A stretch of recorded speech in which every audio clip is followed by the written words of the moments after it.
सराई film के press conference रखे गई છે જેમાં આનંદ મણિપુરી और जो मेन कलाकार है सब जन पहुंचे रही से और इमा बात करना हमला तो आनंद मणिपुरी जी अपन फिल्म के बारे में जो है स्टेटमेंट देते रही से कि फिल्म में का कुछ नया मिली फिल्म जो है बहुत हटके बने हुए है और अब तक के छत्तीसगढ़ी फिल्म से जो रिलेटेड लव स्टोरी और एंगल से ये कुछ अलग ही बने हुए है तो ये फिल्म मतलब देखिए बार आप मतलब काबर जाना चाहिए कि फिल्म में सस्पेंस है कॉमेडी है हॉरर है तो दोनों को मिक्सअप है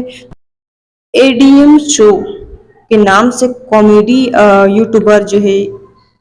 आनंद मणिपुरी बहुत ही जबरदस्त मूवी लेके आते हैं जिसका डायरेक्टिंग वो खुद करे प्रोड्यूसिंग वो खुद करे और एक्टिंग जो है वो खुद कर रही है बात कराओ इमा जो है अपना साइबर सीजी मिथुन भी बहुत ही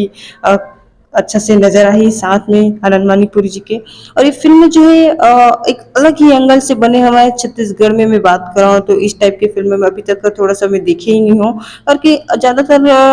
जो है फिल्म लव स्टोरी पे ही बनत रही थे छत्तीसगढ़ी में और ये ऑडियंस फिल्म पसंद भी करते लेकिन ये फिल्म जो है कुछ हट के और कुछ अलग ही बने हुआ है जिसकी मैं बात करा फिल्म सरई के तो सरई जो है हॉरर सस्पेंस और कॉमेडी के मिक्सअप है जिसमें आप मतलब हॉरर भी मिली और सस्पेंस भी मिली मूवी में और जो है कॉमेडी तो भरपूर मिली खबर की कॉमेडी ला सीजी मिथुन कंप्लीट करी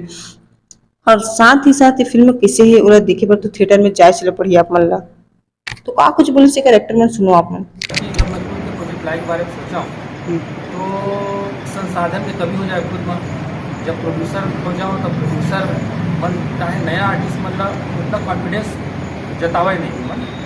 तो उनकर वजह से कुछ प्रॉब्लम हुई कुछ पर्सनल प्रॉब्लम हुई कुछ प्रोफेशनल प्रॉब्लम हुई जेकर वजह से आए मैं थोड़ा टाइम लगा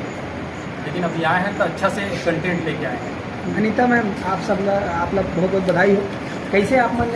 ये फिल्म के बारे में शेयर करना चाहो दर्शक लोग कुछ बताना चाहो आप कैसे हाँ नवा तरीका से ये फिल्म में आकर क्या कुछ भूमिका है आपकी सबके लिए तो जय जोहार वर्षों के एकदम पाँव परत हो लेकिन आप मन के आशीर्वाद बिना मैं कुछ भी नहीं हूँ मैं एकदम छोटे से गांव से उभारे मुला सर यहाँ से यहाँ लाए है सिर्फ आनंद सर है लेकिन इंडस्ट्री में तो बहुत बड़े बड़े हैं मैं डायरेक्ट ककरों से मिल नहीं पाते वो टाइम तो ऐसे भी नहीं घर में वाला मन मोबाइल देखे कि नहीं देखे मैं कांटेक्ट कैसे करते ना अगर मैं डीएम भी करा था तो मेरे बात कैसे होती जो भी है आज आनंद सर की वजह से हूँ